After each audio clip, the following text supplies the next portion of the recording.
الحمدللہ رب العالمین والسلام علی سید المرسلین وآلہ واصحابہ اجمعین، اما بعد۔ مسلمان ہر سال اولیاء کرام رضی اللہ عنہم کی قبر پر جا کر فاتحہ خوانی کرتے ہیں،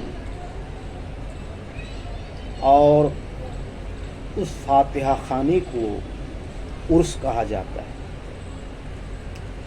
عرس کا معنی خوشی کے ہیں، شادی کے ہیں۔ دوستو، شادی کا معنی ہی خوشی کے ہیں۔ اللہ تبارک تعالی سے ملنا مسلمانوں کے لیے ایسی خوشی ہے جو کبھی نہیں حاصل ہوتی ہے۔ انسان کا مقصد ایک ہی ہے کہ دنیا سے کامیاب ہو کر جاؤں اور اپنے رب کے پاس خیر پاؤں۔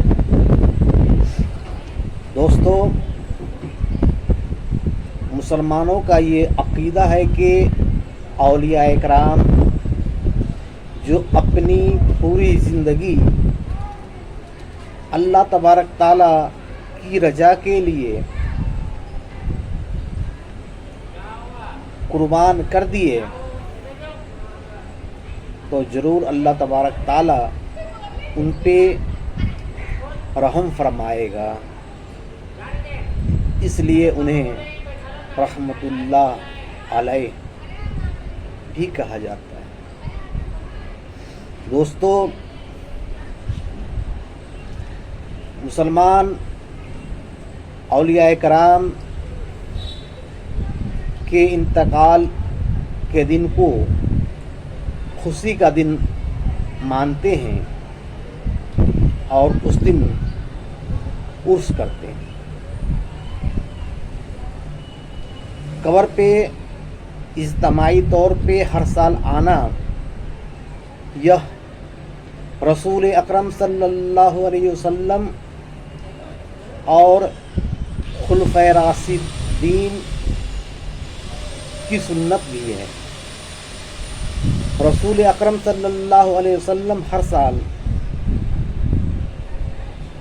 غزوہ احد میں شہید ہونے والے شہداء کی قبر پہ آتے تھے، اور ان کے بعد خلفائے راشدین بھی یہ سلسلہ قائم رکھے، اور اسی سلسلہ کو قائم رکھتے ہوئے مسلمان ہر سال اولیاء کرام رضی اللہ عنہم کے مزارات پہ حاضر ہوتے ہیں اور فاتحہ خوانی کرتے ہیں۔ ان کے مرتبہ میں بلندی کے لیے اللہ تبارک تعالیٰ سے دعا گو ہوتے ہیں، اور ان کے توسل سے اللہ تبارک تعالیٰ کی رضا حاصل کرتے ہیں۔ وآخر الدعوانا الحمدللہ رب العالمین۔